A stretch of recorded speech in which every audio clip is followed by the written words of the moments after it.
বিশালগড় ব্লকের তিরস্তর পঞ্চায়েতে বৃহস্পতিবার দুপুর 1টায় প্রাক্তন কেন্দ্রীয় মন্ত্রী সহ প্রদেশ বিজেপি সভাপতি সহ অন্যান্যদের মধ্যে উপস্থিতিতে 165 জন গ্রাম পঞ্চায়েতের বিজেপি মনোনীত প্রার্থীরা বিশালগড় ব্লকের বিডিও নান্টু রঞ্জন দাসের কাছে মনোনয়নপত্র দাখিল করেন।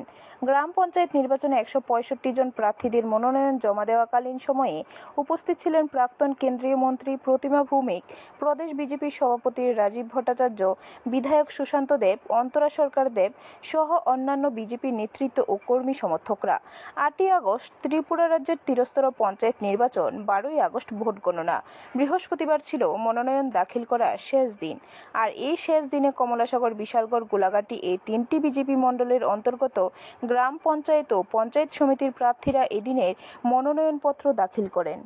কারণ কালকে কংগ্রেস, পরশু তৃণমূল, তারপর বিজেপি, আবার কংগ্রেস, এখন সিপিএম, এখন তাদের চিন্তা কোন জায়গায় আরও কোন ভালো দল আছে সেটাতে যোগদান করার চেষ্টা করছে।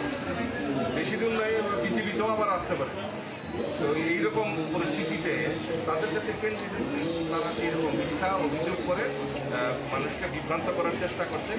আমি তাদেরকে বলবো বাস্তব ফিরে আসার জন্য, এবং ত্রিপুরা রাজ্যের মানুষ। ব্যুরো রিপোর্ট, খবর ত্রিপুরা।